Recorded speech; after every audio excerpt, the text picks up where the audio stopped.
Maya pa ito, mama luto. Ayan ang aking lasagna. Nilagay ko na lang po dyan sa kalandi uling kasi walang magkabit ng gasol sa oven namin. Kaya yun, natakot akong magkabit. Gumawa na lang ako ng paraan. Successful naman po, masarap siya. Walang pagkakaiba dun sa Parang mas masarap pa nga siya kasi parang may thrill. Ayan. Ginawa ko, nilagyan ko siya ng uling sa ibabaw. Tapos yung flat pan ko na lutuan na makapal, itinaklog ko dun sa para yung heat niya hindi direct dun sa pinaka-aluminum ng nilagyan ko ng lasagna. Kaya perfect. Ayun, napakasarap po. Nakatipid pa ako. Ayan, pwede nyo rin gawin yan. Pag wala kayong oven, para-paraan na lang. Ayan, pag madiskarte tayong mga nanay, alam natin yung mga para-paraan na kailangan nating gawin para lang maging successful yung ating ginagawa. At ayun,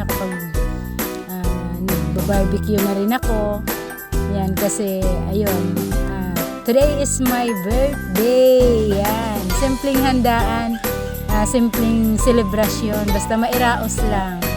I'm 47 years old. Ayan. Pinagpala po ako ng Diyos kasi nakaabot ako sa ganitong edad at nakakaya ko pa yung mga dapat gawin.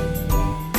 At ito yung aking munting kusina na talagang walang kapaguran. Lagi akong relax bilang isang nanay. Na-enjoy ko ang pagiging nanay. Ayan. At barbecue din ako ng kaunti. Kasi wala naman po akong mga in-invite. Kasi kumbaga tipid-tipid muna tayo ngayon. Ayan. At saka na pag mayroon na, saka tayo mag-i-invite ng marami. Ayan. Kaya ayan. May cake, may pansit. Ayan na yung aking lasagna. Ayun. May konting sulod sa ibabaw. Pero perfect pa rin siya. Nalusaw pa rin yung tawag nito, yung cheese. Ayan. At ayan na. Charan. Asawa ng Diyos. Ayan.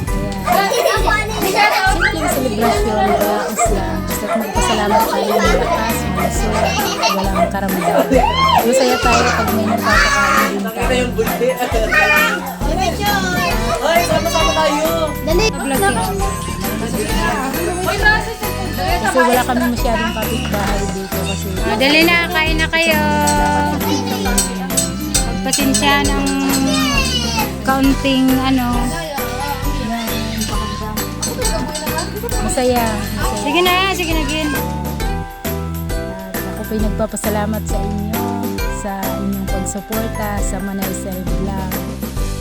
God bless po sa inyong lahat. Ayan, sana po wag po kayong magsasawa